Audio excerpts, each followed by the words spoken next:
What is up, everybody? Live at the project. We're back with another great edition of Smack Talk TV. We're going to have a very, very special, well, pretty regular, but special to me, guest host in a second. BX Connect, my very esteemed, very knowledgeable MMA correspondent in just a second. It's been weeks since we've been done the show together.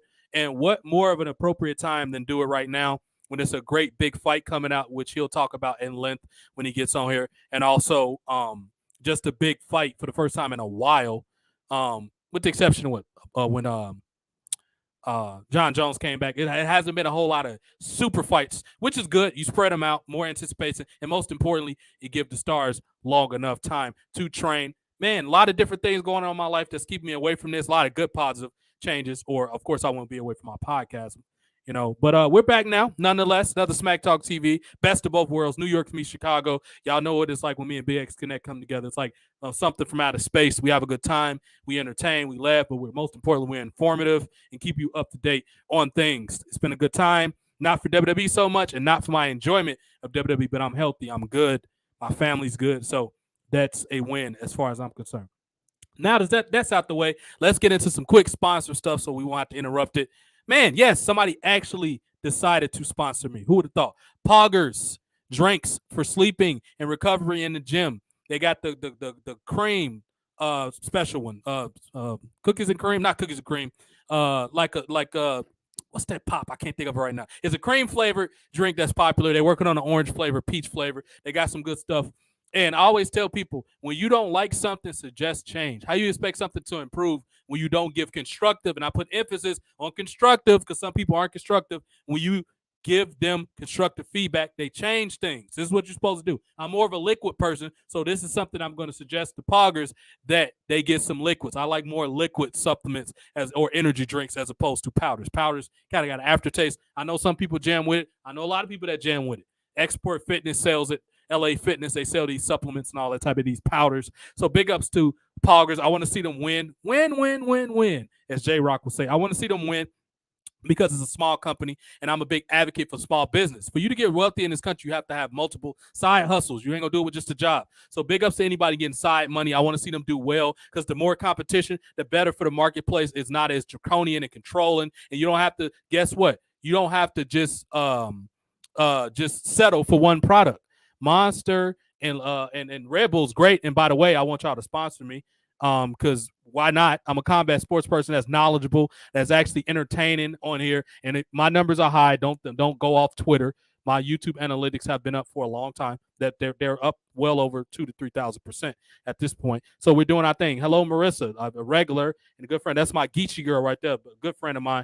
Pro wrestling and training. She's here to hear about the rest, I'm pretty sure, which we'll get into in a second. But yeah, big ups to Poggers. Go type in my code, Prodigy Poggers. Prodigy, like the word is spelled, lowercase letters, P-R-O-D-I-G-Y. Poggers, P-O-G-G-E-R-S. Prodigy Poggers. Get yourself 10% off on drinks, powders, sleeping powders. I would say get you a mixer. Mixers are always good when you go to the gym. Put your pre-workout, post-workout, what are you going to put up, whatever you're going to put up in there. And yeah, go support those people. And of course, after you put my code in, Project Poggers, go hit me up on Twitter at It's TJ Time 1991. That's It's TJ Time 1991. Let me know and I'll shout you out. I got people that got bigger followings than me. I'll have my friends shout you out and we'll do a big thing. It's all about supporting each other and building your brand. Never settle, always level up, because that's what I'm always doing. So yeah, WrestleMania season, feeling a little meh, but I just wanted to get on here and do a podcast. I hit up JoJo last night. We was possibly going to do it yesterday, but it was kind of late when he got back to me, so he's probably busy with something. But actually, Thursdays is actually a good time for combat sports podcasts, because I was looking and I noticed, like, man, a lot of these people do podcasts on Thursday, so Thursday is actually a good time. Friday's a bad day. Wednesday is only good in certain markets and seasons, but the best, most optimal days are usually Sundays and Mondays, just because that's when football and a lot of TV shows come on. So if you're a podcaster, you might want to make those a destination day where you definitely always have a podcast. So we're probably going to stick to Mondays and Thursdays, especially now that my schedule's set at work starting Monday. So, yeah, we got that going on. But, yeah, right now, first thing I want to mention, congratulations to the great Muta, very famous Japanese wrestler with the red and black face paint. He's the most recent inductee to get put in the Hall of Fame. I'm guessing they're going to name him over the next couple of weeks. And it's probably only going to be like 5 people, because it seems like WWE threw this together at the last minute. I'm not even going to lie. And I might have to crack my door in a minute because it's getting a little hot. When JoJo come up in here, I might have to crack my door. But, yeah, great Muta, pretty accomplished wrestler over in Japan. He did call different names, but people mostly know him as Great Muta. Big influence on a lot of wrestlers, most notably Sting. Sting was a big fan of the Great Muta. So was Ric Flair. Back when MJPW, New Japan Pro Wrestling, was actually kind of somewhat more known than it is now. His name is Kijimoto. That's his real name. But back when New Japan was a lot more known, when Hulk Hogan, the Steiners, the Radicals, Benoit, Eddie Guerrero, all those people were over there. Stan Hansen, Vader, Big Van Vader, Vader time! Terry Funk, when like big stars were over there, when it was a lot more notable than it is now. And yeah, that's what it was. I got my hair is kind of tight. Marissa, I got new braids. I'll post it up later. My hair got long too. I got a new style. I'll post it up. But so yeah, this big ups to Muta, nonetheless, legend New Japan Wrestling, along with Antonio Inoki. Just to name off some of his accomplishments, he had a run in WCW. I believe he was in ECW, Puerto Rico, Mexico, All Japan Pro Wrestling, which was owned by the great Baba. Considered one of the greatest wrestlers of all time, Muta is also one of the first Japanese wrestlers to gain international fan base, probably working with people like Sting when he had the red face paint and all that type of stuff. A lot of people emulated him. Like I said, Sting. I'm trying to think of some of these people. A lot of these people, honestly, y'all just never heard of because they were mostly big Japanese wrestlers. He's a former Triple Crown champion, which is a New Japan accomplishment. He's a former IWGP World Heavyweight Champion. He was NWA champion at one point, probably when it was a little less popular. 13-time World Tag Team Champion, which is impressive. But yeah, he's been all around the world. Very old veteran. He's just made 60 years old this year, so he's been around a nice little while. So it's always good when people like that get their notoriety and get their flowers. So big ups to Great Muta, and congratulations on the WWE Hall of Fame induction ceremony. Elsewhere in news, Kofi Kingston apparently has a real injury because he hasn't been on TV and they took him off for a while. That leg injury when McIntyre landed on him. I don't know how long he's going to be out, but it's a leg injury. I know that. Excuse me. Let's see what else we got in wrestling news because a lot of it's going to be JoJo centric. Because he mainly watched NXT and UFC, which we're going to be discussing today. But let's get into some Mandy Rose stuff. Ex-WWE writer says Mandy Rose was going to win the world title at WrestleMania 35. She should have won. I don't understand why she didn't. She was a big star even back then when she was with Sonya Deville, when she was having the hot segments with Naomi, when she was insinuating that she was sleeping with Naomi's husband. What people have to understand about pro wrestling is an action television soap opera show. It's not a sport. I know a lot of people want to believe that it's a sport, but it isn't. I hate to burst your bubble. It's just not a sport. If it was a sport, they'd be getting football numbers and they will be throwing better punches and their style will look a lot more believable than it does right now. But it doesn't. So, yeah, Mandy Rose is supposed to win the title. Who was this writer? Let's open this article up and let's read this together.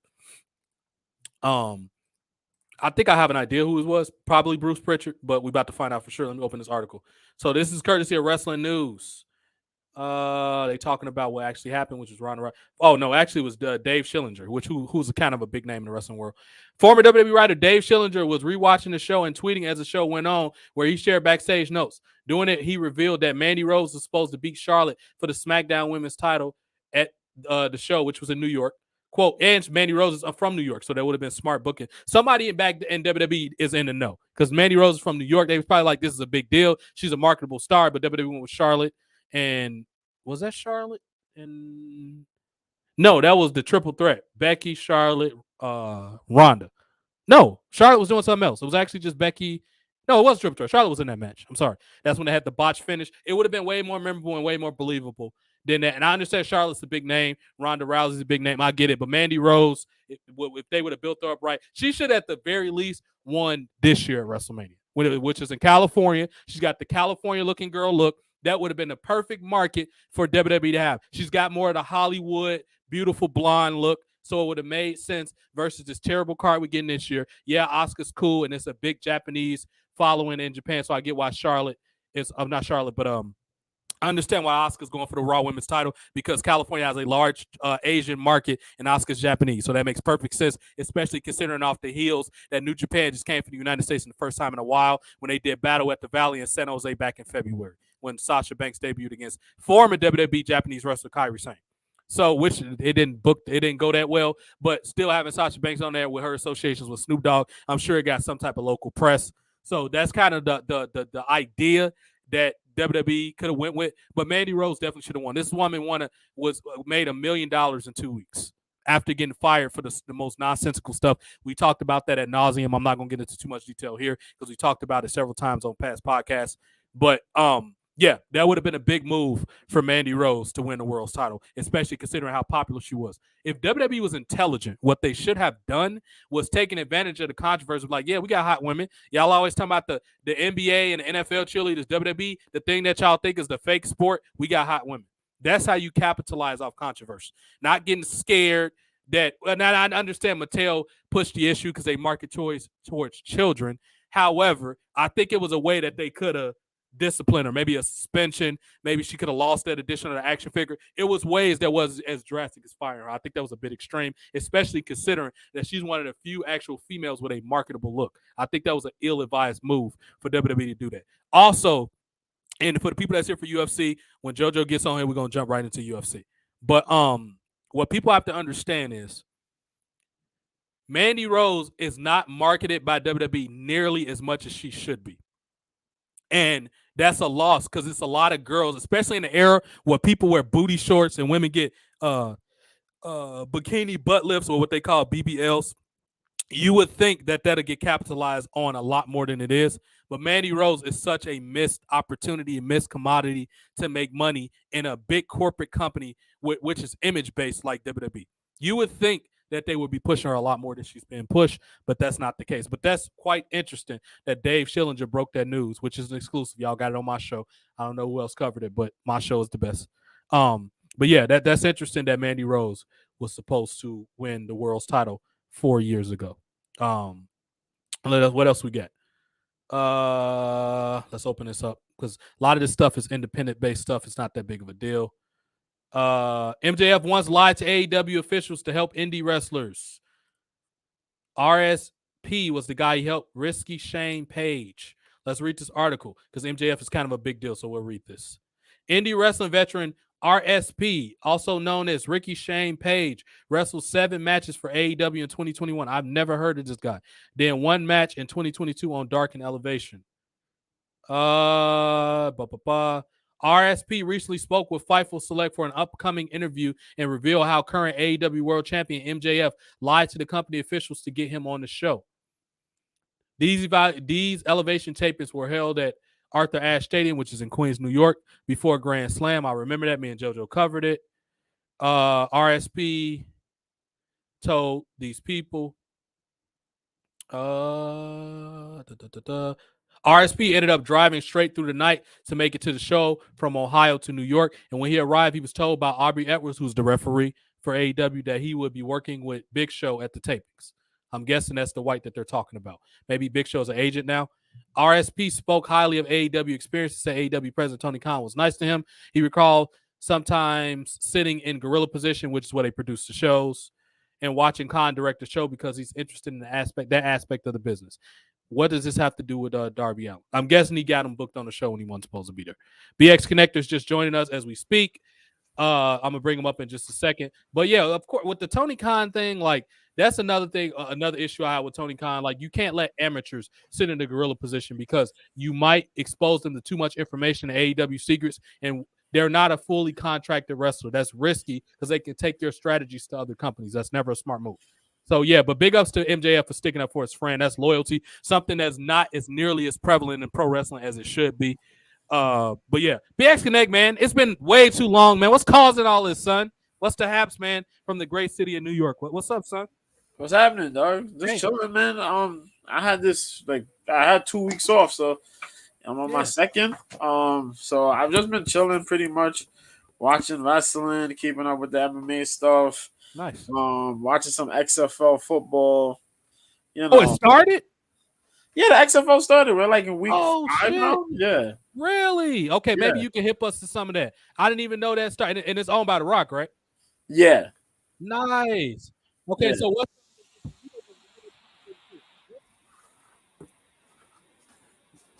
What happened? You cut out real quick. Say that again. Oh, I thought you was talking. You was talking? Oh yeah, I was. Maybe my mic. Hold on, let me check my mic. Yeah, it went out real quick. Oh dang. No, I was asking you. So far, what's some of your impressions of the XFL? I didn't even know it started yet. Oh, what's up, Marissa? Yeah, I'm. How you good? How you doing? Yeah, man, it started a few weeks ago. Yeah, like Nice. pretty Okay. much. Yeah, I Yeah, didn't know that. I've been out of the it's loop. been I've been pretty working like good, hell. man. It's been pretty good. I can't argue about it. Uh, who's it? You remember? Well, Josh Gordon, that was a former Brown. Remember, he got in trouble because of the marijuana. He wouldn't Yeah, let go of the yeah, yeah, yeah, marijuana, yeah. so they cut him. He's over there now in the XFL. Wow. Yeah, Heinz Ward is a coach. Hell yeah. There's a couple players, former players that are coaches now in there. There's some players there. But the games have been pretty good. Heinz Ward team ain't doing so well, but yeah, it's been a good watch though. It's been a good watch. Nice, nice, nice. Yeah, I'm gonna check yeah. some of them out. I didn't even know. Yeah, I must have just missed the news because I've been kind of out of the loop in general. If it don't pop up on my feed and Twitter, I don't know half the time. So I just been busy at work myself. This is the first time I've had any time off in a nice little while. And on my off days, I'm usually sleep because I've had split off days the last 2 weeks. Like I'll be off on like a Monday, then off on like a Thursday or something. So I'm usually sleep when I get home. But next week my schedule will be back to regular. Um, so I just missed all of it. But big ups to The Rock, man. Maybe that's also another reason why he hasn't been available for WrestleMania season because he had to do a lot of what people don't understand is when you are a big key person or a big like like an executive of any type of company, that takes a lot of time to get, especially something like the NFL, which I'm sorry, not the NFL, the XFL, which has been very unstable. The first two incarnations were started by Vince McMahon. The first one ended unceremoniously because it wasn't as refined as it needed to be, and it was things they need to work. And the second one was because of the pandemic, so they just had bad luck. So the third one, The Rock, was really he wanted to be something permanent. And what better person than The Rock, a former football player himself, played for one of my favorite teams ever, the Miami Hurricanes. It's a Canes thing. I'm talking to you, Brian. You don't understand. It's not about hook 'em horns, motherfucker. But yeah, with somebody like The Rock, that's the perfect person to do that because not only is he relevant, because XFL is sports entertainment. It's sport, but it's entertainment too.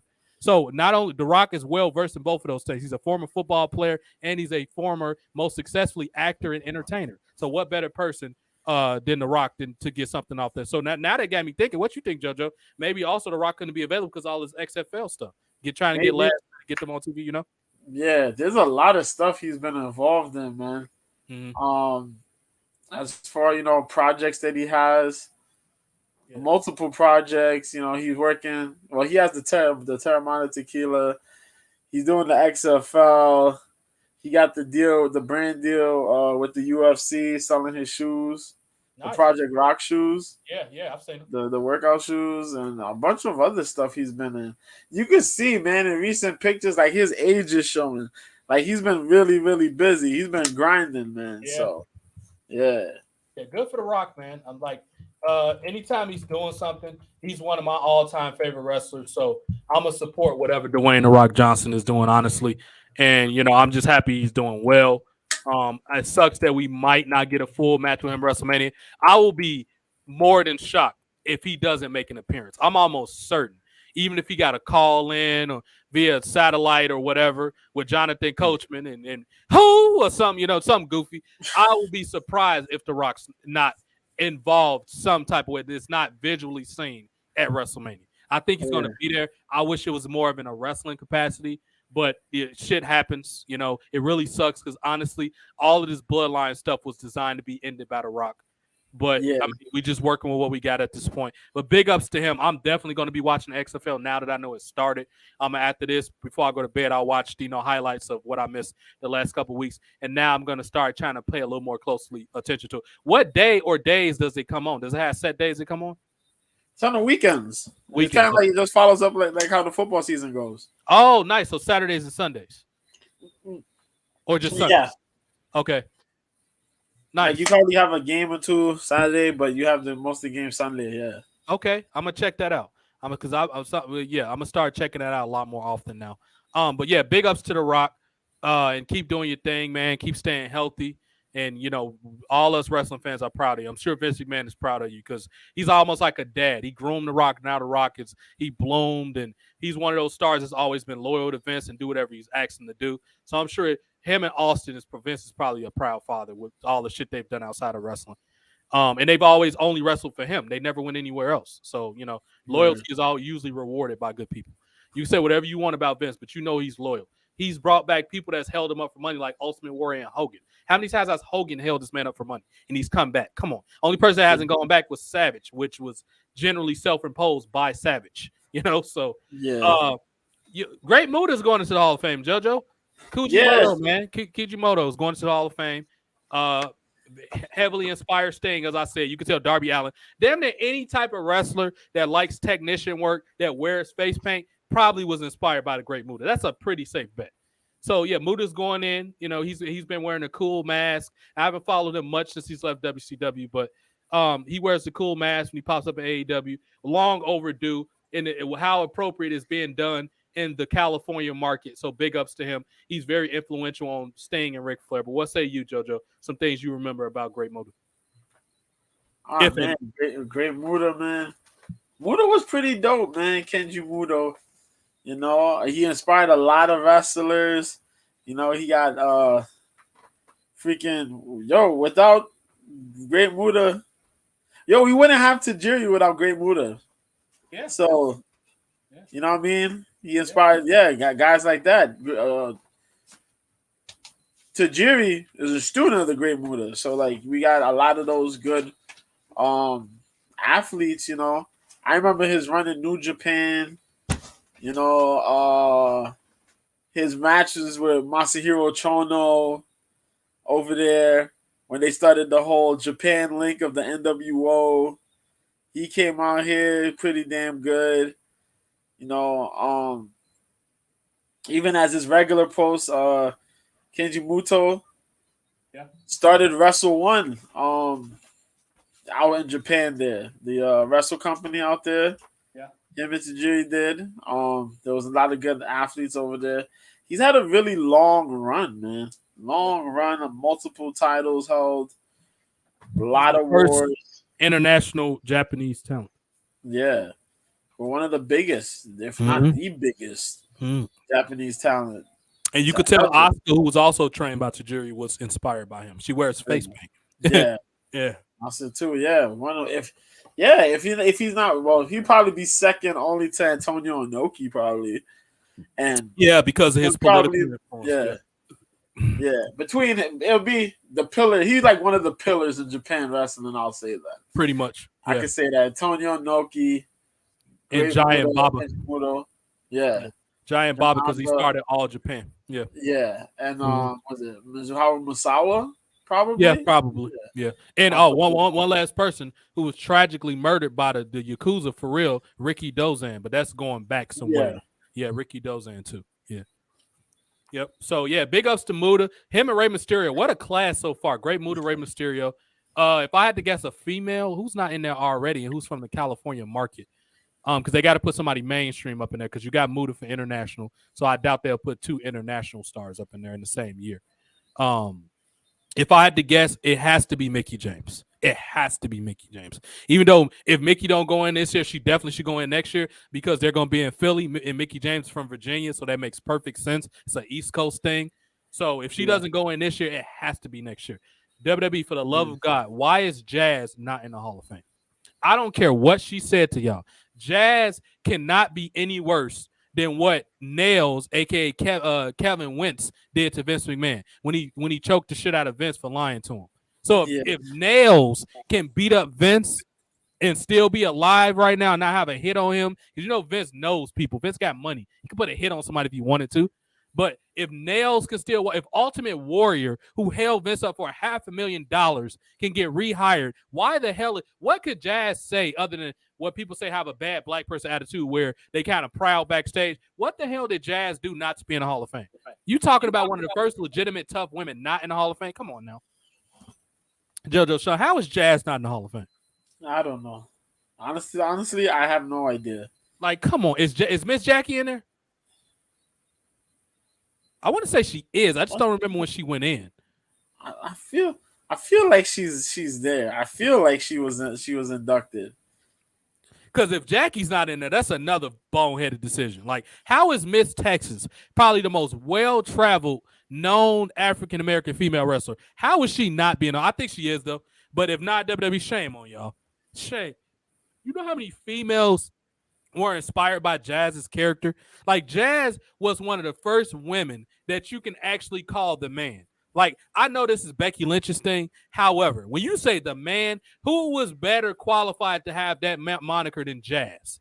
Because half those men she probably actually can take in a fight. If not, she could at least, she can take care of herself if somebody got crazy against her. Because her husband is a legitimate assassin in mixed martial arts named Rodney Mack. But shout out to Rodney too. I have his phone number. He's a good guy. He's a great man. I talk to Rodney Mack from time to time. But yeah, Jazz should be in the Hall of Fame. But as far as the rest of this year goes, I'm almost certain Batista is going to be the very last person they announce like that Raw before WrestleMania. I'm sure it's going because he's going to be the headliner. So it's likely going to be Batista. And I would say at least put Mickie James. And for the love of fucking God, how in the world is the Midnight Express not in the Hall of Fame? You talk about great tag. It is no way you can have a tag team Hall of Fame and not have the Midnight Express. Literally one of the greatest heel tag teams ever. How are they not in the Hall of Fame? And the Rock and Roll Express is in the Hall of Fame. How the hell is the Midnight Express not in the Hall of Fame? Yeah, that's crazy. Like, come on, dude. You know how many like old school teams that with the current, like a lot of those NWA, the goddamn wild cards in NWA right now was probably inspired by the Midnight Express. That's a pretty safe bet. Or even teams like the Revival, like, like old school wrestling, like Arn Anderson, they wrestled them before. But it's been several tag teams with robes and shit that was based off the Midnight Express. And boy, could Stan Lane dance. That motherfucker, he used to do the Chris Tucker thing, and he could throw a hell of a side karate kick too. But yeah, come on, WWE. Y'all need to get this together. Vince McMahon, before I tell you, keep it up, my nigga. But yeah, that's what's going on right now. Any update on Kofi, JoJo? Isn't Kofi still hurt? That's an official thing, right? Yeah, Kofi's still injured. Still injured. He's not 100% yet. He's still rehabbing. Nice. Now let's talk about something else that caught me completely off guard that I was not expecting to happen because I don't follow much AEW. When I find something, I'm quite surprised when I see it. Darby Allin cut a hell of a promo when he was talking about wrestlers complaining on Twitter. And then he followed it up by saying, guess what I'm going to do? And he sarcastically said, complain about it on Twitter. And then he went into the whole, he got serious, like, I'm going to beat the shit out of you with the skateboard if you don't give me a title shot. This is what wrestling promo is supposed to look like. And for the people that don't believe me, I bet you're starting to believe me now. I told people 2 years ago, when I did not know who 3 years ago, when AEW first started, when I did not know who Darby Allin was, when he was announced to go against Cody Rhodes at Fyter Fest, and I didn't know a thing about him, and I looked him up, I was like, this dude looks cool, so I'm going to give him a chance. And then I saw what he was able to do, and I was like, this is a young Jeff Hardy. And then I heard him talk, and I was like, I see why Sting endorsed this dude. I knew Darby Allin was going to be one of the top stars when AEW got in a down period, which is, with the exception of a few things, they're in a down period right now. With the exception of MJF, all this constant gossip about CM Punk and an occasional Jade Cargill match, AEW is not very topical right now. When you got Enzo Amore and the Indies getting more press than AEW, something is wrong. So Darby Allin proved once again why he's in a league of his own and why he's head and shoulders better than a lot of wrestlers that are on that show. Imagine Darby Allin in 3 or 4 years, how good he's going to be. And if WWE, if y'all don't hire this man, just close y'all company down already. Because these are the current, if you're going to have flippy-flop, high work rate type wrestlers, have people like Darby Allin because he has great psychology. The best match to me still to this day in AEW as far as a actual structured wrestling match was Jericho versus Darby Allin when he duct taped his hands behind him and he was hitting him with that skateboard. That was one of the best psychological matches the AEW has ever produced. Because Darby Allin actually conveyed pain, which is what a professional wrestler man. He sold. And at his age, because Darby Allin's maybe, I think, a little younger than me. He might be a year or two younger than me. His psychology is like Ric Flair level psychology already. But with that said, JoJo, man, what did you think of this outstanding promo that Darby Allin cut on MJF? I think it was a good promo, man. It was all four of them in the ring. All of them trying to get a title shot. Yeah, Darby really shined, man. Darby shined. I felt it. Yeah, because Because the thing, we mentioned it before, and I said Darby's a dead serious wrestler. Yeah. Darby's dead set on doing what he want to do. He's not one of the guys, and you always mentioned it when we mentioned about how Jim Ross had criticism about how the wrestlers are wrestling, and everybody was complaining about what Jim Ross said. And Darby was one of the few people who said, "Yo, I listened to what he said, and he was right." Yeah. And he puts those, what everybody tells him, like, you know what I mean? If they give him words and things to do and things not to do, advice, he puts that into his matches.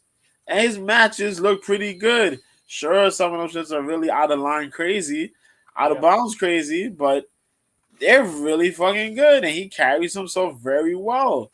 He's a dude that I've said, yo, you got to put him in the world title picture, even if he's a small guy. Yeah. After the whole TNT title picture, yo, put him in the world title picture already. Yep. Put him in there. Yeah. If he's not going to hold the tag team title, put him in the world title picture. Yeah. Now he's there. Yeah. It's long overdue. It's long overdue. Just like Tony Khan. I don't know. Matter of fact, let me bring y'all AEW roster up, and we're going to talk about everybody that's being grossly misused, and we're going to try to help y'all fix this problem right now. But that's like what's going on with Miro. I don't know what y'all are doing with Miro, but y'all need to find a way to get him on television. You cannot have a star as recognizable as Miro with WWE. He's worked these top-level programs. John Cena is in the conversation right now because he's getting ready to work what I honestly think is going to be the best traditional pro wrestling, as in old school heel, old school babyface with legitimate stars. They're going to have the most pro wrestling match at WrestleMania. John Cena versus Austin Theory. Because I'm pretty sure it's going to have psychology where Darby Allin is being disrespectful. He's probably slapping John Cena and stuff. This is going to be the best old school. This is the match I'm mostly looking forward to come WrestleMania, as far as just a traditional old school match. But John Cena is currently in the conversation. Why is Miro not on TV? He worked with John Cena. He could be saying to get heat and to get people to talk online about why AEW is better than WWE. You know, like actually start an actual war. Something y'all been erroneously stating for 3 years, and it hasn't been a war. It hasn't been a war since the first week where people's like, okay, let's see what AEW is going to do. That was the last time this was perceived as an actual war with WWE versus AEW. The first day of the first episode. You need to get Miro back on television. Whatever professional differences, a contract or creative, iron that shit out and get him on TV because he's a top level heel with recognizable name identity. Get him on TV. It's just that simple. And with this guy, he could be calling Cena out saying, yeah, mister, I don't fight all the time. You ain't even broke Ric Flair's record yet. You going over to China and making movies and have him make fun of the ball spot. You talking about getting some heat? Have Miro do that. This is not hard to do. And then you can have one of the wrestlers, maybe I'm trying to think of somebody that might kind of fit this bill a little bit. That's a baby face. Maybe like a Ricky Starks. He might be a heel right now, but maybe like a Ricky Starks to say, hey, dude, I like John Cena. I like, big stars and all that because Ricky Starks' favorite wrestler, he's an old school. He's been in WWE's developmental before. He was the one that Ryback was slapping with the food and the food. That was Ricky Starks. Yeah, so he's been in the system before. So that's the type of guy that got WWE. So he'll be perfect to put in the system with Miro. And that'll be the perfect way to turn him babyface, by the way. Have him go out there and work with Miro. That could even be for the television title. And you can have him say, like, dude, don't be disrespectful to a legend and stuff like that. But it is no way that these top-level stars like Miro is not on TV. Your goal is to always make new fans. Who's more recognizable than Miro that's on AEW other than Sting? But Sting's not. Sting is a veteran. He's bulletproof. We ain't talking about Sting. But they need to get these people on television. I'm not sure. I haven't seen Britt Baker in a while. Is Britt Baker even doing anything right now, JoJo? Britt Baker, they currently have this feud now between the former WWE stars and the AEW women's division. Yeah. And is she doing something with Paige? I think I saw that. So it's Britt Baker, Jamie Hayter, and I guess Riho now. Okay. Against Paige, Tony Storm, and Ruby. Okay. Ruby Soho. Yeah, I saw some of that. Yeah, Yeah, they actually got good heel heat. Soho Yeah, betrayed them at Revolution. So right. yeah, Now, this is a great pro wrestling storyline. And that's what I really appreciate about it. Because you could tell the people who's worked in the WWE system before, and all of them are on Paige's team. Because they understand they're trying to get some type of traction and some type of semblance that, oh, it's a war between the brands. That's what separates professionals from amateurs. Because they were like, okay, all y'all are having this storyline where y'all are fighting for indie respect and indie cred and all that type of stuff. We're going to be these old school traditional heels. And honestly, that type of storyline really benefits somebody like Paige because that's the type of heel that she is. Paige can't go out there and be work rate girl because that's not her style. Like, that's a quick way to get her lost in the shuffle because she can't compete with girls like the Japanese girls they got over there because they're technically sound. The Thunder Rosas and the people like that. That's not her lane. Paige is a sports entertainer. She's just good enough. She's competent, but she's not. You can't make her technician girl. That's not what she's. She's never going to be that. So true. they're smart enough to know. I'm sorry. Go ahead. I was gonna say, but somebody gotta help Paige with her promos, man. Which is Paige, weird. She was a good promo at one point. Paige be on and off on AEW with her promos, man. Sometimes she be on and you be like, "Yep, you got it," but on this AEW, she's been so off, man. Yeah. And it's like, yo, just hand somebody else the mic, please. Yeah. Tony sound good. Ruby sound real good. But I don't know, man. Paige been sounding rusty, man. Yeah, just dude. rusty. You know what? I honestly think Paige needs to stay off Twitter a little bit. And what I mean by that is I honestly think that she's starting to let the negative, toxic side of AEW fans that just weren't going to like her no matter what she did because she has this perception that she hasn't paid her dues. That's what they think, even though she has. But in their mind, she hasn't. I think she's starting to let them get to her because of all the plastic surgery. I think that's the only logical explanation I could think of why Paige has these rusty, because I have seen clips of her where she was just not really. I haven't seen them recently, but some weeks back I've seen where she was quite rusty. And yeah, Paige, even the joint she did, my fault. Even the joint she did yesterday, I forget exactly what she said, but I was sitting there like, yo, what? I'm like, they gotta hand off the mic. Please hand off the mic. She handed off the mic to Tony. I was like, thank God. Thank God. Yo, if you would have told me of all the people, and it's a lot of talented people in that group, if you would have told me that Saraya was the weakest person on that mic, I wouldn't have believed you. Because I was almost certain she would have been the best person. Exactly. Because Ruby's good. Don't get me wrong. Ruby's damn good. But Paige, she was known for being a promo. That whole thing about Charlotte's brother dying and all, that's what she's known for. You know what I mean? Yeah. So, they definitely dropped the ball. What's going on with AC? I haven't heard anything about Adam Cole. What's going on with this dude, man? Adam Cole still getting his build up for his match. When they open that new show, that they're supposed to have. I heard about that collision show. I guess, collision or something like that. Yeah, where they do the backstage stuff. Yeah. The day they debut that show, he's supposed to have his return match, his first return match. Is that coming up soon? I think it's sometime soon. Soon. But yeah. That's when he'll return. But other than that, he's been chilling. He got his gaming YouTube channel and all that shit. Yeah. He still does stuff with Woods and them. So, yeah. Cool. So that's pretty cool. What's going on with Andrade? He's home. He's home. Still home. He's still home.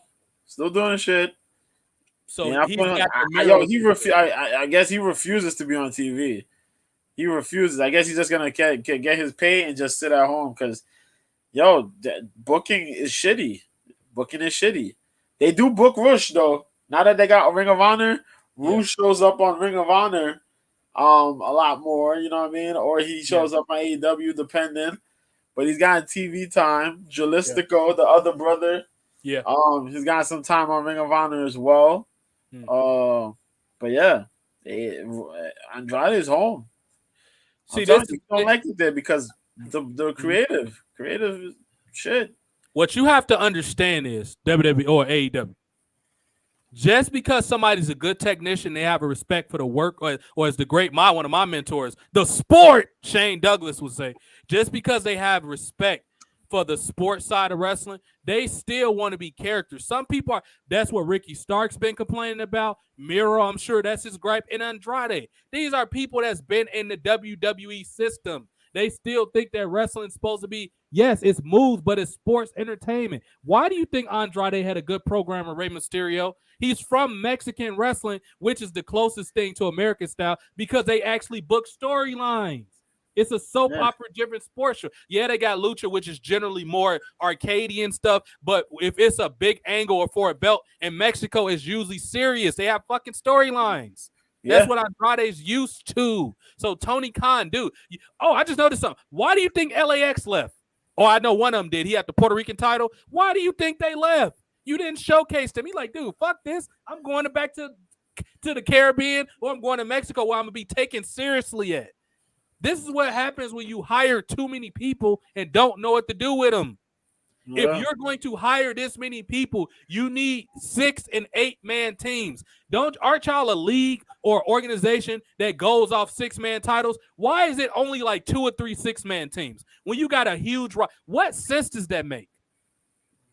If you're not going to use these people, cut them so they can go where they want to go. Let them go to Mexico. Let them go to Japan. Let them go to WWE. Let them get work where they want to go, if that's the case.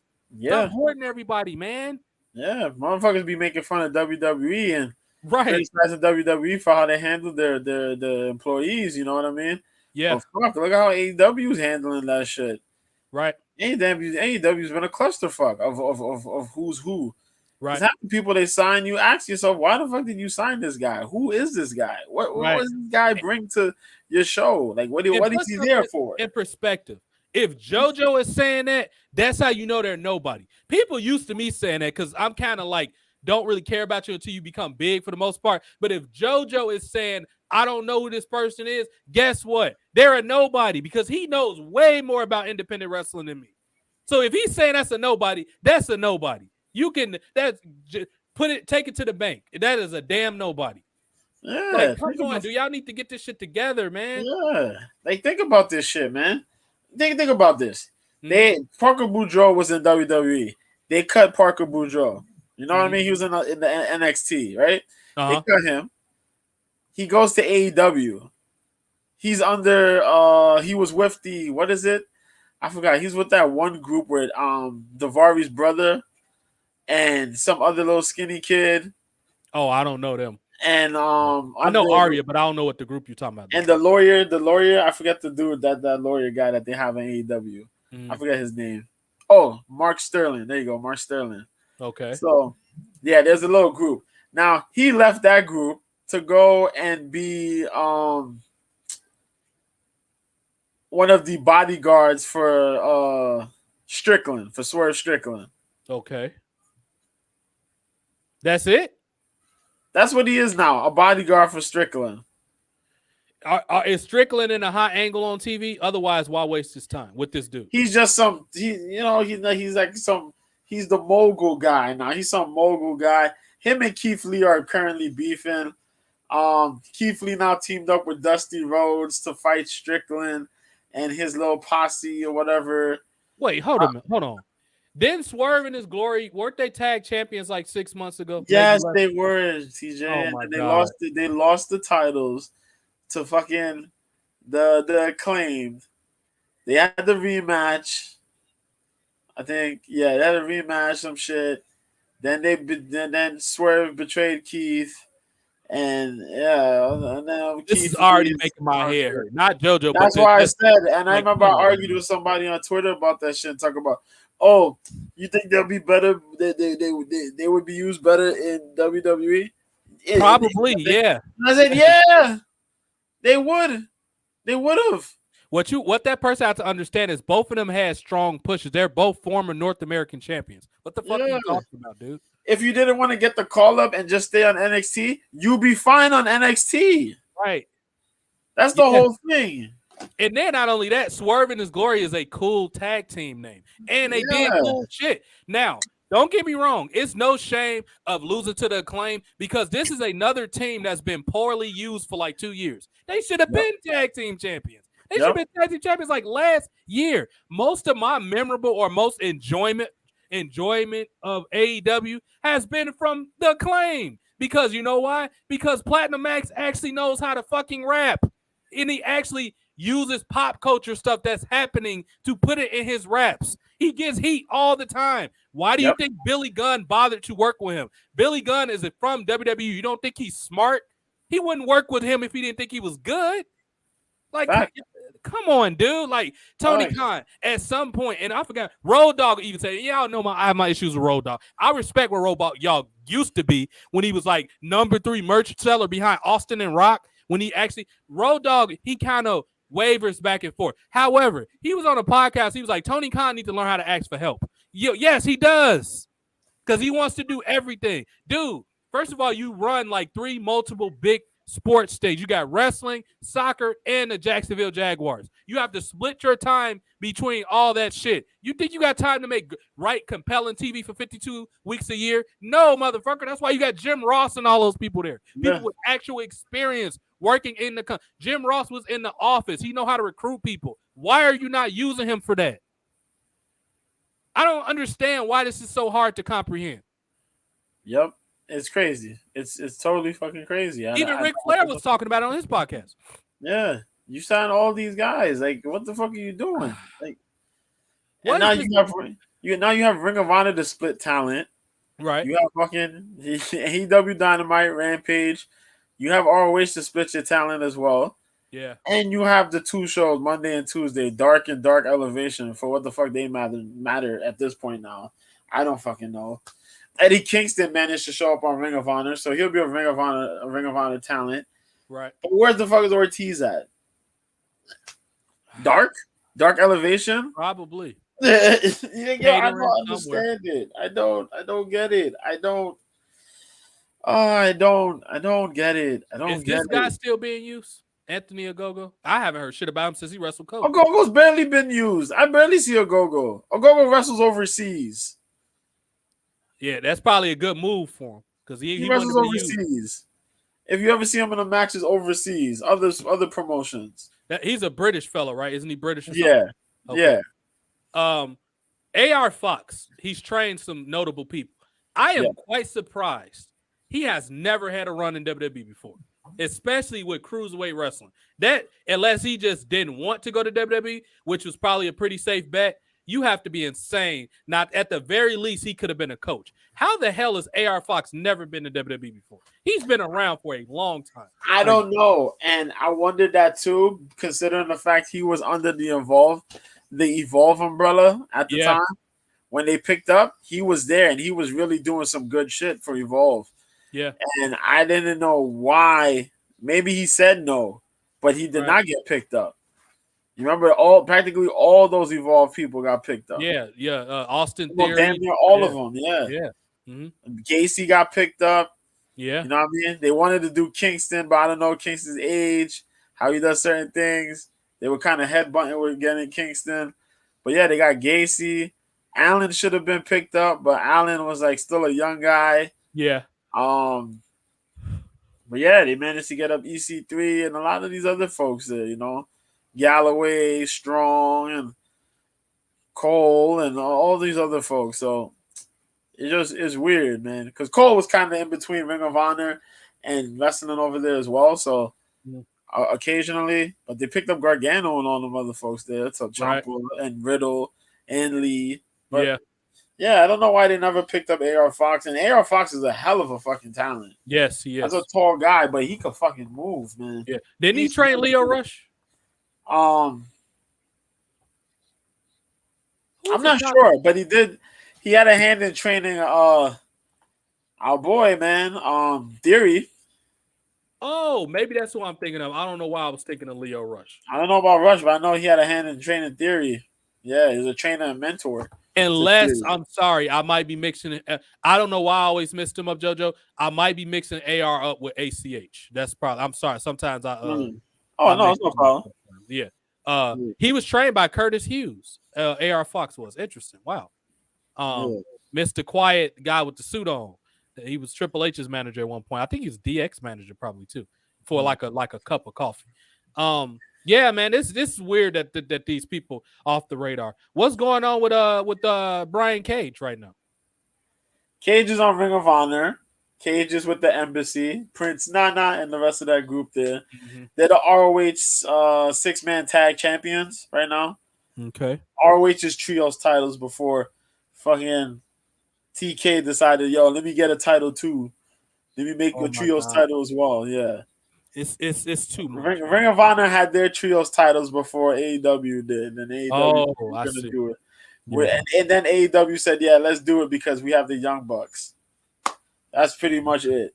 That's pretty much it. Yeah, you're going to have one team or two teams because I know Death Triangle wrestles them sometimes. But, like, you're going to switch the belts between two teams? Like, come on, man. Like, this shit, like, you need to – how like – and y'all had the audacity to get on here and try to make me and JoJo, who cumulative have about 40 years of experience in wrestling. I'm 31 and JoJo's mid-30s. You don't think we know what the hell we talking about when it comes to wrestling? I've been in the wrestling, but you don't think I know what I'm talking about? JoJo's been a journalist most of his life with combat sports. You don't think he knows what he's talking about? Even Jason, who watches it very peripherally throughout his life, you don't think he know anything? Even Brian knows about wrestling. Yeah. Bro, y'all got to stop this stuff, man. Like, y'all need to start listening to so-called small YouTube channel because we actually know what we're talking about. Ask WWE, they've taken several of my ideas several times. They screwed them up, but they took them. They won't never tell you that they got it from me, but I know for certain because I've checked that they got it from me. So y'all need to wake up, dude. Like, well, you just can't have an idea. It sounds good on paper, but you have to make sure it's practical. You have to write it down and be like, okay, how much storyline, how much material can I get out of this? That's what a good writer does. You don't think a TV show writer sits there and think about, okay, I need to start to interact with this one. They're going to need a storyline later, so we got to plant seeds for that. That's called planning.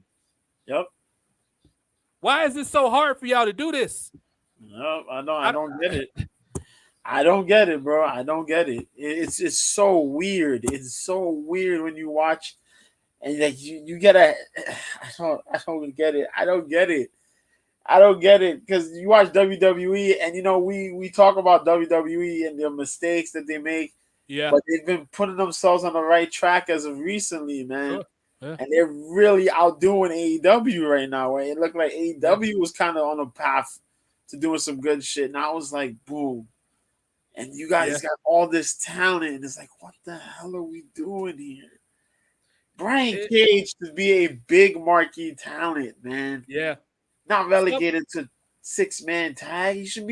He should be in the world title picture, in the TNT title picture. What are you doing? Especially with a record of 57-19. How is he not the world champion? And you know, his contract is up soon. So we gotta see. He's probably going back to Impact. I would not be surprised if he goes back to Impact because he loves those people at Impact. He's always talking to them. Yeah. How is his gorgeous wife not an on-air person? That woman is beautiful. How is she not on TV? You know, I don't know either. I don't understand that either. I realized that I didn't understand that either because we see Renee Young, the former Renee Young, on AEW doing backstage, and I'm like, why? Yeah. Why we don't have Melissa Santos out here on commentary or something like that? Spanish announce table, Spanish announce team or something like that. Like, what are we doing? If you don't have Abraham Aprihanches or whatever that fucking talentless hack name is, you can at least put Melissa Santos on TV. At least people will watch for her. Nobody wants to see that Abraham Aprihanches dude with a cool faction like fucking the Lucha Bros. Who wants to see that? Oh, he's funny, man. I don't know, son. Like he might be funny. I know. He's kind of extra. I do. Yeah, he's out of place, bro. Like I don't have nothing personally against the dude. It's just it don't make sense to have him in that spot. You know what I mean? Yeah. Speaking of somebody's not doing nothing, Brian Pillman is what he is. So you know what I mean? I'm gonna skip over to somebody I've literally seen in one segment. What is Arn Anderson's son doing? I don't know. I think he probably shows up on Dark and Dark Elevation. Also, R.I.P. He lost his older brother. Oh man, that's horrible. A little while ago, a few days ago, I think it is. He lost the older brother. Yeah, older brother passed away. Sorry to hear that, man. But man, I don't know. He's been there. He's been back. I guess he's doing backstage stuff, probably training some wrestlers. Because I know he used to train wrestlers. He trains wrestlers as well. Even though he's a young wrestler himself, kind of trains some of the wrestlers. Yeah. And he probably on Dark Elevation because that's where they put a lot of those guys to build themselves up at. And then they do once in a blue matches on Rampage. Now, to me, the irony of it is they have people who are more polished on Dark Elevation, and they got bust on Dynamite. Tony Khan, how does your brain work again, bro? Like you have people that need to be well seasoned, or they need to be on Dark Elevation, bro. It is no way people like Taz should be doing commentary on and JR of all people. Don't even get me started on JR. And I have my issues with JR. However, it is no way you put the best commentator ever in wrestling on your B&C shows. That is an admission that you are smoking crack on the job when you do stupid shit like that. Yeah. You can't do that. Brock Anderson should have been in that William Regal group. He makes you put Wheeler Yuta in the group, but not fucking Brock Anderson. Tony Khan, are you high? Are you high? I know you drink White Claw, but are you on fucking drugs, dude? It is no way Arn Anderson's son, who's a big name in NWA wrestling history, is not in a faction with William Regal. But you got fucking Wheeler Yuta in the group. Oh, don't even get me started, dude. Danielson is fine. All these guys, from what I understand, they've been used all right, so we'll skip that. Jericho, could you stop being in shitty factions with stupid names already? Like, dude, come on, man. Then you argue with Kevin Nash online about dumb stuff. Yeah, Jericho got to sit his ass down. I'm sorry. I'm sorry. He got to sit his ass down somewhere, man. Like, bro, just stick to your backstage work and what you're doing there and collect your $4 million. I think it is $3.74 million. Collect that and just sit your ass down. You just sapping the souls out of all the other talent that's around you. Yep. Just go ahead and do this shit. I sat and watched Sammy Guevara be involved in this opening segment of AEW yesterday, and I looked and I said, bro, I remember I was a fan of this kid. What the hell has he done in the past year and a half? 2 years now? Nothing. He's done nothing. He's come from being the shining guy to just nothing.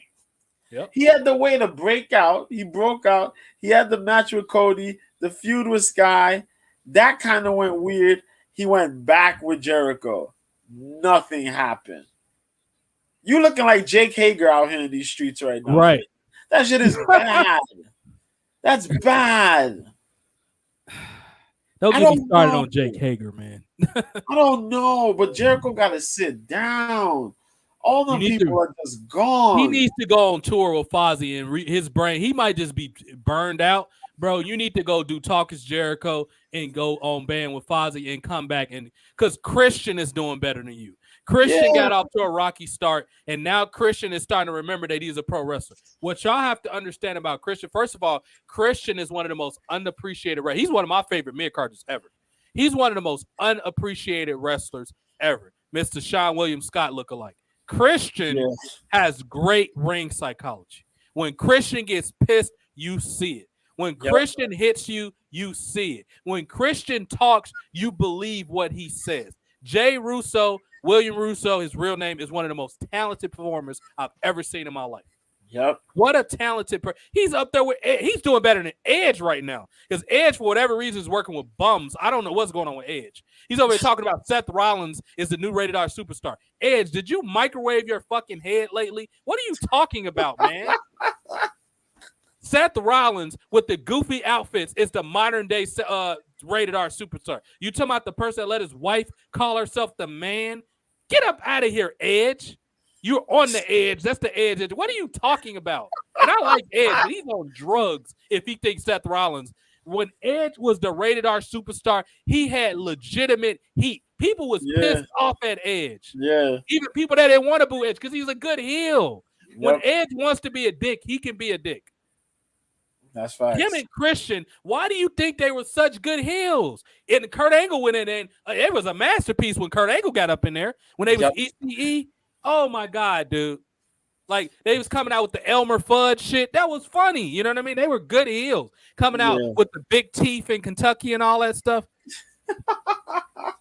Now he looked like he went back to his roots, but I'm pretty sure he's not doing a damn thing. What is going on with Christopher Daniels? Christopher Daniels is in Ring of Honor now. Okay. He is in Ring of Honor. You know, that's one of the big names in Ring of Honor. Because you know, Ring of Honor was nice enough to give him a world title run instead of TNA. We still don't know why the fuck that ever happened, but yeah. They had him lose to Val Venus in 2010, but that's a whole nother story for another time. Yeah, I still don't get that shit either. I don't get that shit. And either. I love Val Venus, but come on, man. But yeah, that was ridiculous. But yeah, man, he's been over there. He's been having a couple good matches, doing his thing. I think the show, they had a show today. I think he teamed up with what's our boy? Cesaro? Formerly known as Evan Bourne. Oh, Seidel.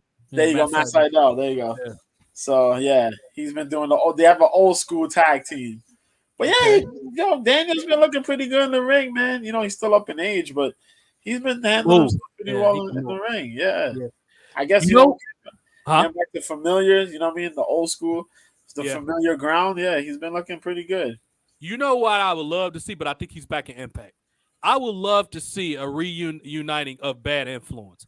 That was an entertaining tag team. They was coming out with the martini glass, with the green, whatever shit they had, like an apple teeny or something. That was some entertaining shit, dude. When they was working with Generation Meat, or aka the Young Bucks, they was working with the Hardys. You talking about an entertaining tag team. Motherfucking Daniels coming out with the goofy ass dance two-step. Like that was the little stuff. Yeah. Y'all think I don't know about Impact for whatever reason, but Kaz been doing his shit. He's in Impact. Yeah, he signed that deal with Impact. What kind of deal? I think it was a long-term deal. Wow. We're talking about like probably 3 to 5.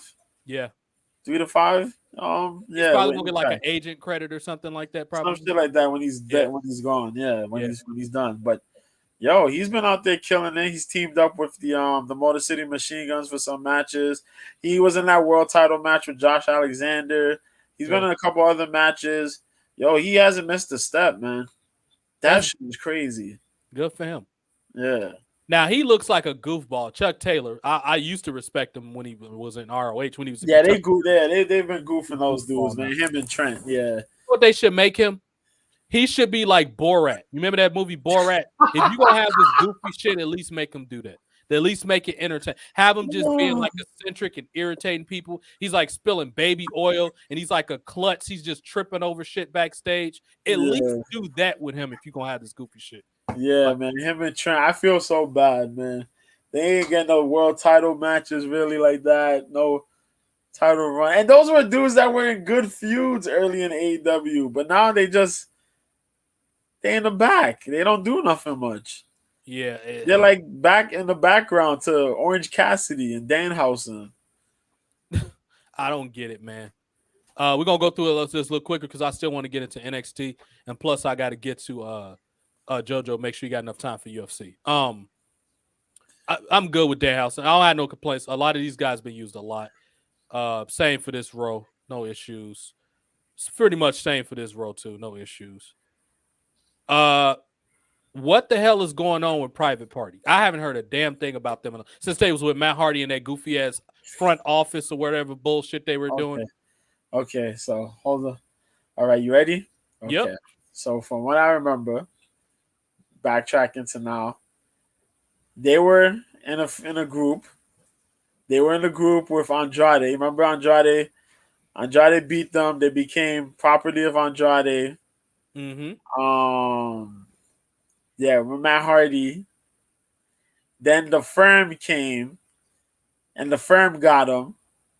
I guess the Firm, they brought them from Andrade.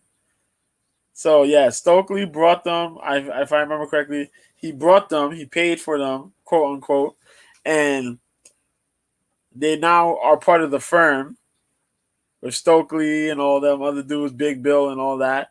Mm-hmm.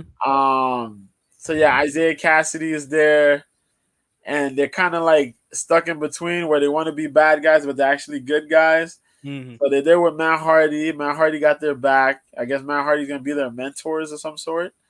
And yeah, so they've been in that group. They've been kind of feuding with Hook. Matt Hardy lost the match on purpose. So I think on Rampage, I think it's gonna be Hook versus Stokely Hathaway in a one-on-one match. Yeah. So that's what happened because one of the stipulations to a previous match, Yeah, the match was that if Matt Hardy lost, then Stokely would have to fight Hook one-on-one. So Matt Hardy lost on purpose. Yeah. It don't sound half bad. It sounds like they tried to put a little sports entertainment twist. It's just like, dude, stop throwing these random ass matches like these factions together that don't make no sense.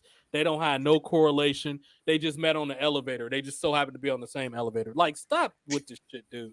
Just and to put stuff in perspective. It's mid-March of 2023. Yep. Isaiah Cassidy has 7 matches. 7. With a guy that's actually an established team.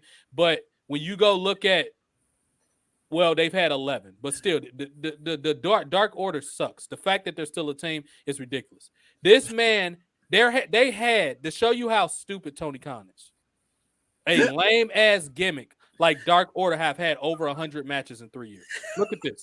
83, I don't know if y'all can count, but I can count pretty good. That's well over 100 matches. How have they had? Look at this by comparison. A guy that's kind of a draw when he stayed out of his own way. Eddie Kingston has had under 100 matches. If you know how to do math, 57 and 24. That's roughly about 80 matches, maybe a little bit over. Look at this shit. Yeah. Like this. Well, okay, Darby's a star, 76. This motherfucker had more matches than Goldust. How? Goldust is an actual talent. Don't get me started. I've been cool lately on him, but y'all starting to piss me off a little bit. I've gotten mad about it too. Oh my! And if you hear Conan and the homie Disco Inferno chew the absolute shit out of Dark Uno.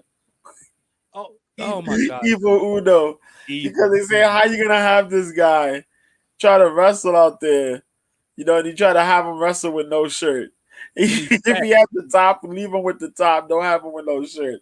And I guess in retaliation last night, he wrestled without a top. So he what a mark. Yeah, what a goofy mark. Like they got you that much. You have him there in a main. They putting this guy in a main event spot for what? They had him in the main event spot against John Moxley. What the fuck is that supposed to do for anybody? What does that do for your ratings? Come on, man. And then they had him in a 6-man tag match yesterday. So it was the British, the Combat Club against the Dark Order. Because Stu Grayson, my fault, came back. Because, he left the company. Mm-hmm. So he came back since they were in Canada. He came back to team up with what's this boy's name? Come on, man. What's this guy? Crybaby man. Adam Page. There you go. Oh, Page. And so so they had that match and they lost. The Combat Club won. But yeah, I mean, like, they had him in the middle of the show. Somewhere in the middle of the show, yeah. But you know what I mean? It's like that's where you have them. You try to make them big. I don't understand it. You've literally made the Dark Order look like a clown show after Brody Lee passed away. Yep. You know what I mean? Yeah. Where everybody was paying attention to them during that run. Y'all fucked it up. And now they look like a clown show. And how are we supposed to take them serious? When Judgment Day is doing better than you with Dominic as a cholo, your gimmick sucks. And y'all been around longer than Judgment Day, and y'all still terrible. Because I don't really like Judgment Day like that. But at least they got Rhea Ripley in the damn group, who's actually talented. Finn Balor's talented when he wants to be, but I think he hits his head when he get up in the morning sometimes. Because he forget how to be talented sometimes. It is no way that this shitty-ass group is still together. And you got a 10-year-old kid, and dude, I wanted to throw something. I would have paid money Not even to be entertained by the show. My one objective when I would have went to an AEW show would have been to take my shoe off and smack Tony Khan in the head with it. I would have paid money out of my pocket, traveled to an AEW show in Chicago, and smacked him with a shoe for being fucking stupid. Because for you to put a 10-year-old child in a feud with your top heel MJF, you need to be thrown out of a fucking helicopter screaming in active volcano. What is wrong with you?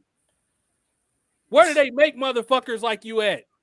Oh, shit. And my goal, I said I wasn't going to cuss on it for a while, but I swear to God, this type of stuff really pissed me off because I was at my barbershop a little while ago getting lined up. And I by an off chance, a guy that was getting his haircut in there is a current up-and-coming pro wrestler, and I was gaming him on some stuff, and we exchanged information. I might get him on here one day. Young kid, 18 years old, and we talked about stuff. And I told him the people to stay. And ironically, guess who he was trained by? Brody Lee and Brody King.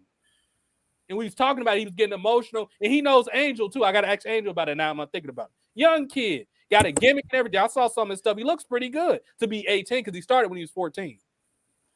When we were on the off chance, we talked about that. He probably doesn't even take the Dark Order seriously. Like, let me just get past this before I get pissed off. I'm not trying to get a headache. You, man. And I feel bad because you got those dudes. Was it Silver? Silver and Reynolds, Alex Reynolds and John Silver. And those dudes are a really good tag team, man. But nobody's gonna take them serious under the damn gimmick, man. It sucks, man. It sucks. Fuck. When Hook is more perceived, which Hook is a legit shooter and he's a tough ass lacrosse player too. But Hook or Tyler, he's more entertaining than most of those people we just passed by because his father actually knows how to act. Yep. And Hook, he's got heat with people now. That shows you he's good. It's people who got to think he is. He's supposed to get heat. When did getting heat become a problem? Yeah. That's what your job is. Yeah, that's the whole point. Like, I forgot Jeff Hardy because he's got the personal problems going on. We talked about Hager. I'm gonna get pissed off talking about when Jay Lethal and Jeff Jarrett are the talk of your show. Two established Impact Wrestling people, AEW, you need to rethink your identity at some point. Yeah, because almost everything they do is pretty entertaining, even when they work with shitty people. Yes, it is. How is Jeff Jarrett, who's almost 60 years old, better than your young talent? Yeah, and I had my thoughts about Jeff Jarrett. I had my thoughts of when he was gonna come in here, how he was gonna be. Nah, man, he's doing his shit. He's doing his shit. Yeah, like I feel like he's finally humbled himself and matured. It took him a while, but he's there now. He worked a great program. Ric Flair's last match was the topic of WrestleMania. SummerSlam weekend. Wasn't nobody talking about fucking SummerSlam. They were talking about Ric Flair. Yep. With Pat McAfee on the card. That tells you what's wrong with wrestling right now. Facts. Ric Flair is 73 years old with bad knees and shit. Yeah, and Jeff Jarrett's been in charge of the house shows now. Now that AEW is going to start doing house shows, he's been there. He's been in charge of coordinating and playing out Rick is not a bad person because he's been there and done that before. Yeah, he's smart with smaller markets. Jeff Jarrett comes from when wrestling was based off house markets and stuff like that. That's how territory wrestling was. You made your money off house shows. Yep. Because TV matches was mostly squash matches. So that was mainly for the networks. That was not for the wrestlers. Yeah. And those wrestlers, Lord knows those wrestlers need the experience. Yes. So get those house shows. Because they don't even know what a hard camera is half the time. Shit. He kind of looks like Corey Graves a little bit. He looks like a swole Corey Graves. Josh Woods. Yeah, Josh Woods. He's in Ring of Honor now.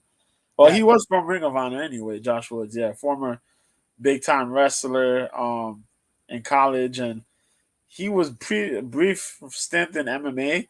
But, yeah, he's dope, though. He's dope. Is this dude named Take a Shitter? How you say his name? Takeshita. Oh, Takeshita. Oh, this the one Conan was ragging on with the with the blade. This is the Confusion Blade Man. Yeah. Oh my God, he kind of looks like Tanahashi a little bit. Yeah, a little bit. Yeah, he looks like Tanahashi. Yeah. Big guy. He's a big dude. Tall, you mean? Yeah, he's pretty tall. Pretty tall, size, pretty good build. He's good if you keep giving him matches and shit like that. Yeah. But you gotta let him learn the ropes as far as this the wrestling in the States here. Yeah. Yeah. How long That's he's it. been in the business? Has he been around more than 10 years? Nah. I Okay, think so he's young. probably a little less. A little Yeah. less. He's still young. He's not Yeah. like one of the old school guys like No. Minoru's Suzuki. Okay, I got you. No. He young guy. Young guy. But he's pretty Now, good though. what's going on with Luchasaurus and Lance Archer? Luchasaurus is not there right now. He's taking a brief stint Okay, out, I guess because he's, I guess go until you come back and see what happens. sure. We'll roll with that. Lance Archer has a beef with AEW because they don't put that man on TV. He's supposed to be on Rampage though, but yeah, his beef is that they don't feature him on TV. So he's left. He was in the New Japan shows when they had the World Tag League, if I remember, and he was on something else too.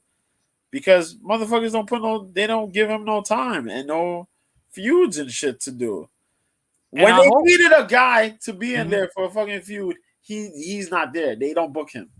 A good big guy feud will be him versus Luchasaurus. I don't know if they've done it before, but that'd be a good big guy feud. Yeah, I would have liked to see that shit. I would have liked to see him versus Joe, him versus Hobbs, him versus Wardlow. Like, what are we doing, man? I forgot Joe was there, and I got low key upset because I forgot he was there. But Joe between there and ROH. Either way, you could put Archer in there, plug Archer in there. Now, JoJo, are we starting to see a pattern that all these ex-WWE guys are refused to be disrespected when they not put on TV? Archer used to be in WWE. Yeah. Like, they're not going to be disrespected, Tony Khan. I know you're a mark that think wrestlers are action figures that you can interchange out, but now let's get to this poor guy who's a veteran in the business, and he also has an interesting look. What the hell is this guy doing? Because he's a vet. He's been around for a long-ass time. Yeah. He's like a multi-generational wrestler. Luther shows up here and there wrestling with Angelico and Serpentico. They're a team. Yeah. They're the Spanish announce. This already sounds bad. Whatever it sounds bad. Whatever it is. Oh yes, Spanish Announce Project. Because remember they were called Chaos Project. It was him and Serpentico.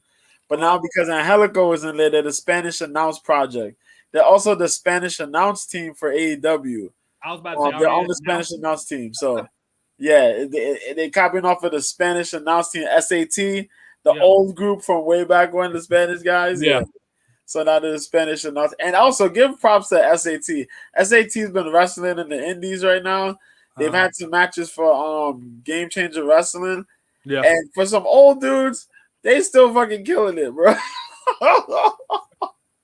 Good. Which is wild. They were big in TNA and early, like I think a little bit in WWE, old WCW, a little WCW. I know in WWE they were there, but yeah, Ring of Honor and in Mexico, yeah. But yeah, why? To me, they should be in a group with each other because they both got like dark characters. I understand that the Mexico thing, but come on. Aleister Black worked Mexico before, so that makes sense. They all been used. We already talked about him. He in the same boat as his partner. We're not going to repeat that, so it don't matter. Yeah, they're doing fine. We're going to skip that. We talked about him earlier. I don't even want to talk about him. We talked about Seidel. Yeah, he's just there to be there, man. He's collecting a paycheck. Let him be. This is fine. I'm going to skip over this group. MJF is being used fine. What is OJ doing? Orange Cassidy. Cassidy's been defending his title. There's nothing bad to say about Orange Cassidy. That's good. They've literally had this man go. He gets a big pop from their crowd over there. He's not in a boring match. He always makes matches exciting, funny, and exciting. That's it. I don't know what else to say about him. He still has his title. He defends it pretty well. He's in some good matches. That's it. I don't. They've booked him right. There you go. He's had hella matches. He's had like 130 matches or something. Yeah, he's got a lot of time, man. A lot of time. Yeah. We're going to skip a lot of this. Yeah, I don't know. Don't ask me about Pac. I haven't seen Pac in ages. He probably also seen a video, pardon to interrupt, but I seen this video somebody posted on YouTube a while ago. Yeah. And I kind of was fucking shocked because it talked about how much AEW wrestlers were getting paid. Oh my god! And one of the fucking people that they pointed out was Pac. And they said Pac went from, what was it, 800 and something $1,000 a year, was it, from the WWE? Yep. To $2 million in AEW. And he's not even there half the time. Get the hell out of here. I'm not paying $2 million for Pac. I wouldn't pay $800,000 for him. I'm not even gonna lie. That's a high mark for him. That's crazy. I'll pay him like $200,000, but I know 8. Hell no.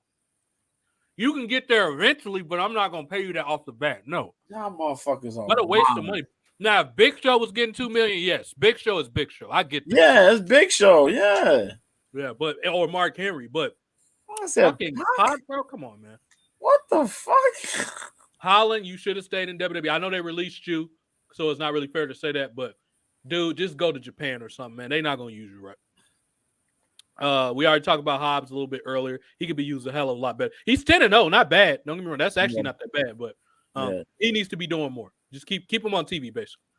No, I don't even want to talk about none of these people. Lucha Brothers, we talked about them earlier. Talked about Ricky. He's doing fine.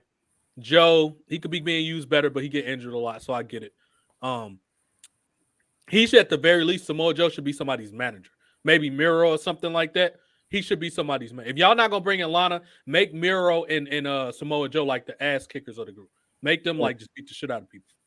I'm not even gonna talk about none of these people.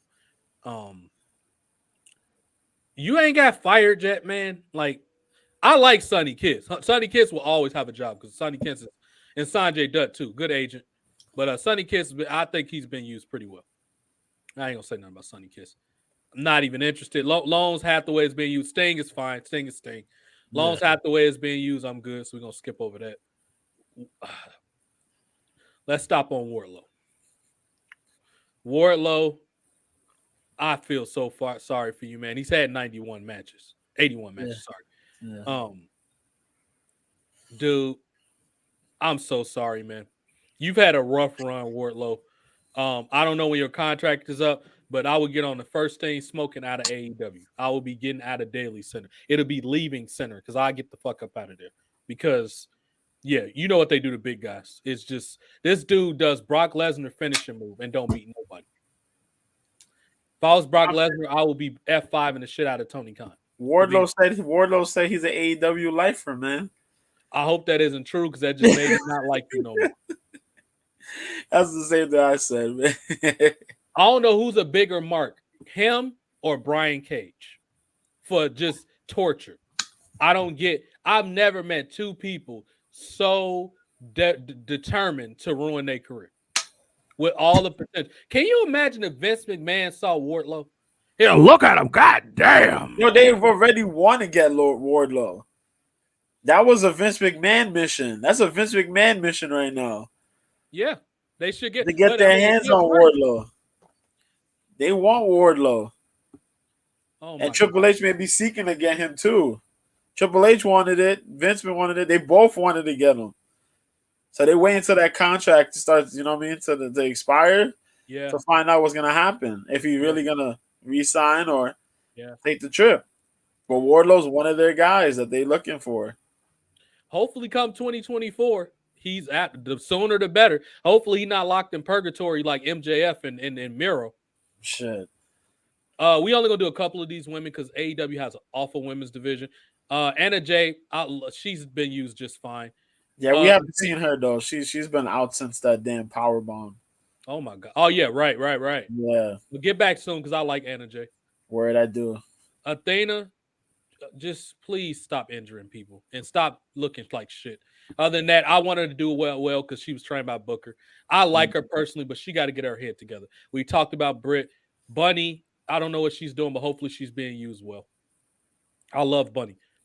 That is just a gorgeous woman. Right. We talked about Cargill. She'd always get used well because I think she kind of dates Omega a little bit.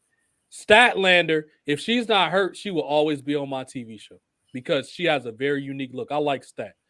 She's got a cool name too. Hater, just keep developing. You world's champion, just keep getting better. Cute girl. Just, Leva Bates. I like Leva. She's doing fine. I haven't heard about Nyla Rose, and it's been a nice little while because I like the pairing with her and Vicky, but I don't know what the hell she's been doing lately. Nyla's been here and there. She wrestled. Riho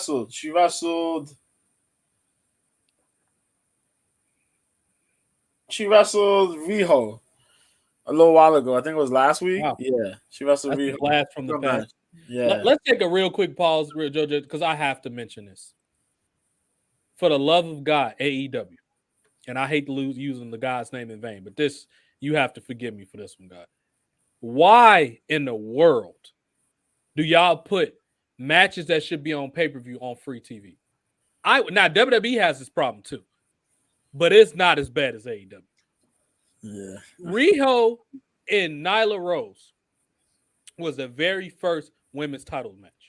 Yep. You would think this rematch, will be treated a lot more special than just throwing it together on TV. Y'all could have wrote material that Riho left and came back, and Nyla Rose been waiting to beat her ass. That could have been the story. Yep. But y'all are foolish, and I don't expect y'all to know how to write stuff. I don't know why y'all don't pay attention to detail, but you don't.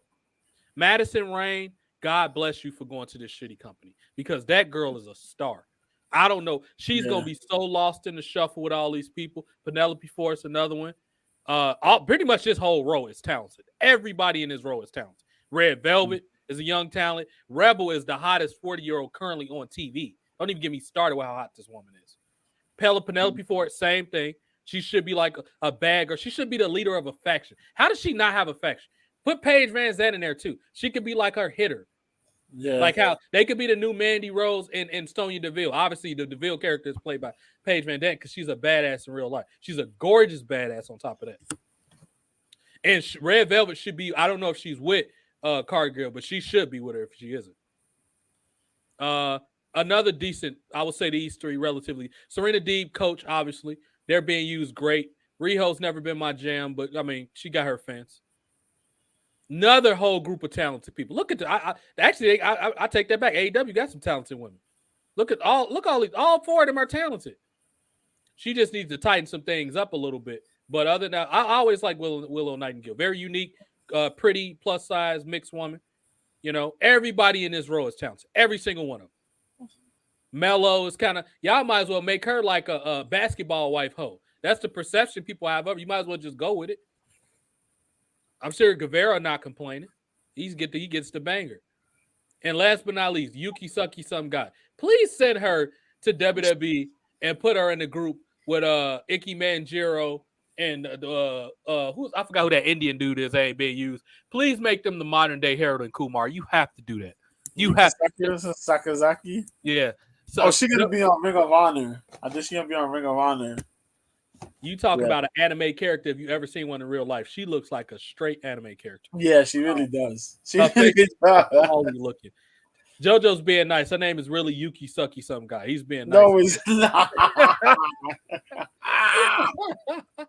Anyway, we're going to switch over to UFC, man. We're going to talk about what's causing all of this. Real quick, man, Gigi Dolan is still looking great on TV, man. She just qualified for the ladder match. Yes. Oh, she still looks like a snack in every way possible. I just wish she had a better finishing move, but it is what it is.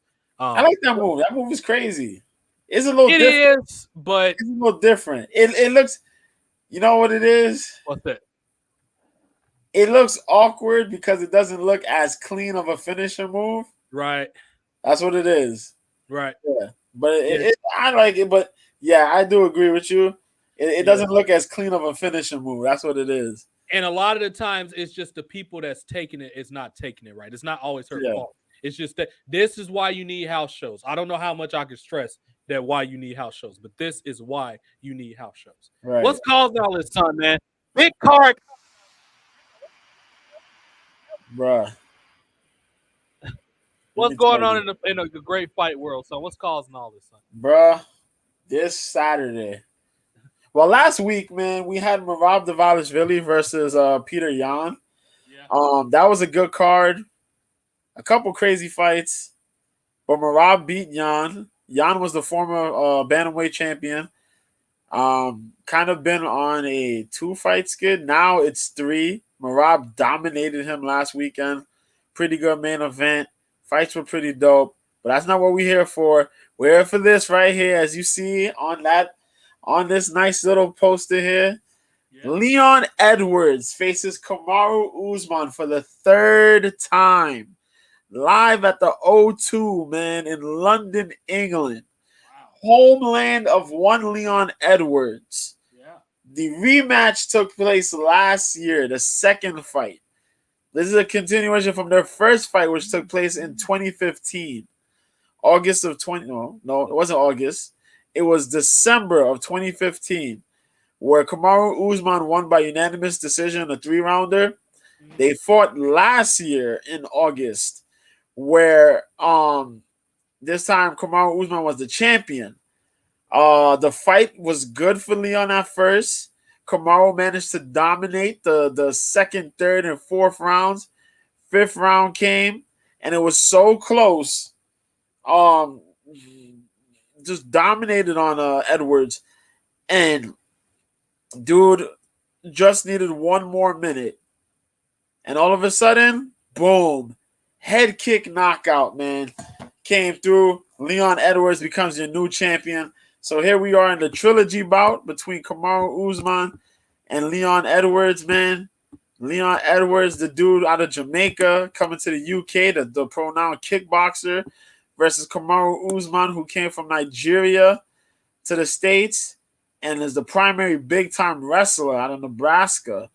Co-main event, Justin Gaethje, the highlight, versus Rafael Fiziev. Gaethje training one of the training partners of Kamaru Usman, teammate as well, fighting Rafael Fiziev, who is a very dangerous kickboxer himself. The amazing skill set of Rafael Fiziev, man. Out of Tiger Muay Thai, freaking 6-fight win streak, has been dominating everybody. You know what I mean? The only loss he's had in the UFC was his debut against Magomed Mustafayev. But other than that, he's rattled off a 6-fight win streak, dominating folks. Last time he knocked out RDA in the 5th round of a crazy fight. Beat Brad Riddell, fought Bobby Green. A lot of guys, man. If he comes out here and beats Gaethje, he's next up for a possible title shot, maybe. But that's a banger, man. So yeah, Rafael Fiziev's number 6 ranked. Gaethje's number 3 ranked. We also have the return of Gunnar Nelson out of SBG versus Brian Barberena. That's a slobber knocker and one of the non-ranked fights. That's on the card, right in the middle. Also, Jennifer Maia, who's number 8 in the flyweight division, fights number 12, the returning Casey O'Neill out of Australia. Born in Scotland, raised in Australia. So we also have, to kick off the main card, Marvin Vettori, who's number 5, against Roman Dolidze, who's number 9. There's a lot of good prelims. The return of Jack Shore. We also have this kid out of the Contender Series, Chris Duncan, showing up. Muhammad Mukayev, who represents the UK out of Russia, but he represents UK, represented them in wrestling. Multi-time medals. He shows up there. Our boy Lavone Murphy had a long hiatus. He comes back. Well, who else we got? Jake Hadley shows up. Long-time MMA vet Joanne Wood is fighting here, and what could be her last fight, possibly. Retirement fight. And we have the returning Veronica Macedo. Got married to Dan Hardy. She'll be fighting tough winner. Last season tough winner, Juliana Miller. In the flyweight division. So, really good card. Insane matchups. I don't know what else to say, man. This shit's going to be pretty dope, though. But, Leon Edwards, man, Kamaru Usman, the battle.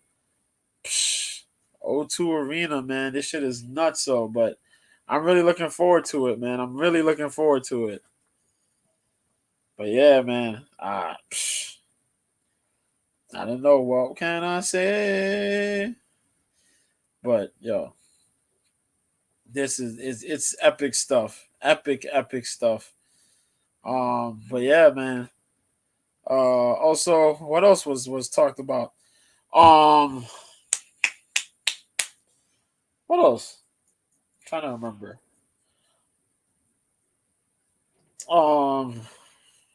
There was some fight announcements that was going on. Colby Covington might be there at the England show. He might be there. On standby if that's the word that came out today. He might be on standby if one of these guys fall out. If they're not able, if they miss weight or something like that. He may be in there to be a substitute.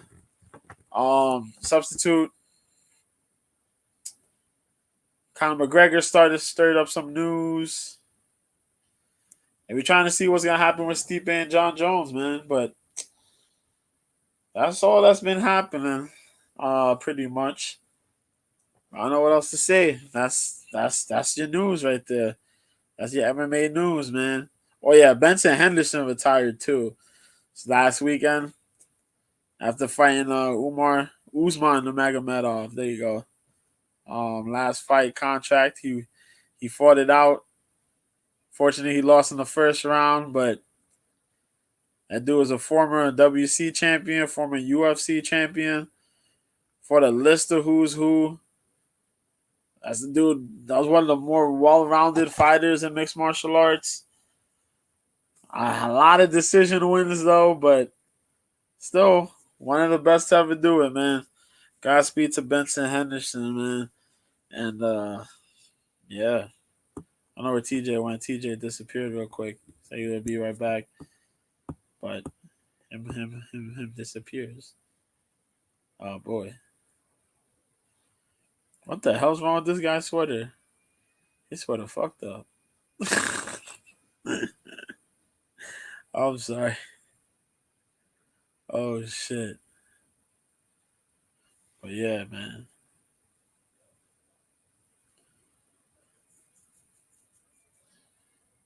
That shit crazy.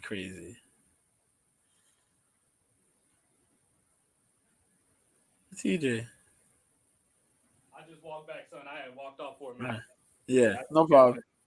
Yeah, I'm finished. Yeah, okay. that's Wow, it. that was quick. Yeah. Yeah, man. Yeah. So yeah, y'all. We'll be doing the coverage of WrestleMania one of them nights. I don't know if I'm doing both. Maybe Sunday because it's probably gonna have a better card.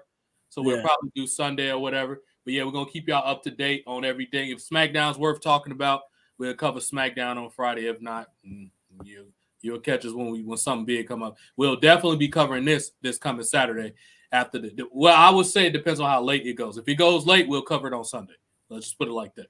Because I generally fall asleep early because I work mornings now. So I usually fall asleep. I'm usually tired around 1. At the latest, I'll be in the bed by 1. Sometimes I'm in the bed at like 12. So just because I'm used to getting up at sometimes 5:30, depending on what time I got to be at work. If I got to be at work at like 7:30, I'm up by 5. So yeah. So, things going on. Once again, just to recap, congratulations to the great Muda for being inducted to the Hall of Fame. Darby Allin, keep up the great work. Rey Mysterio, congratulations.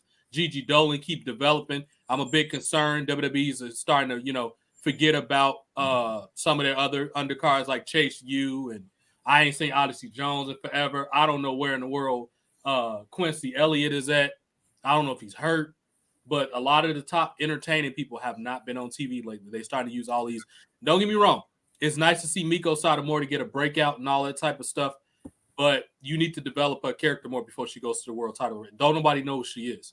Asuka's a once-in-a-lifetime performer where she can get over and not be able to speak English. That's not going to work for everybody.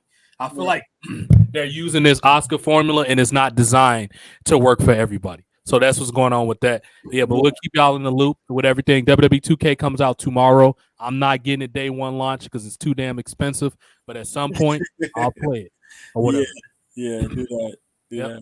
So, yeah, as always, we all standing in our field. I have no idea what's going on with Jason. I tried to call Jason a few times over the last couple of weeks. His phone is randomly disconnected. Hopefully he's all right. Hopefully he not getting – I don't know if Comchat got to him. I don't know. Jason might be missing in the woods. Comchat might have got that nigga. Because I ain't going to lie, I have not heard from Jason since the last time we was on the podcast together, which was probably about 2 weeks ago at this point. Right. I have not heard from him. And usually, like Jason disappears sometimes, but that man's phone is off. Then again, he might have lost it. I don't know. He might have lost his phone, but it's a safe bet that either Will Smith got to him or Comshot did. That's a safe, but not Will Smith, but Chris Rock. But yeah, I have no idea where Jason's at. So if y'all wondered, I don't know. I won't know until he get back on here. If I don't know, maybe he might pop up Saturday some type of way. I don't know, via Bird or something for that UF, because he's a big Usman or Leon Edwards fan. Yes, so he's a big Leon Edwards fan. So we're trying to see what happened there. Yeah. Yeah, because I remember I thought he was just salty that night because John Jones won, and I thought that's what it was. But yeah, I don't know what. I tried to call his phone; it was out of service. I don't know. That man might just be laid out in the forest. Comshot might have choked him out because no wrestling. I don't know where he's at. But when I find out, you will too. So y'all have a good night, man, and always remember we scarecrows because we outstanding in our field, man. BX Son, as always, thank you, man. I'm gonna keep you in the loop. And I'll talk to you soon. Oh, my brother, testify. We're going to have to get up there and talk about some of them old school Impact matches that was crazy. Like Christy Hemme versus Big Sweaty Bastard. Goddamn the Dudleys in that electrified cage match. Oh, my God, dude. Even though they tried, but it was ridiculous. Like, come on, what could you do with that? But yeah, y'all, we'll catch y'all soon, man. And I'm rich, biatch. Yeah. Brian, hold the butter, man. Hold the butter.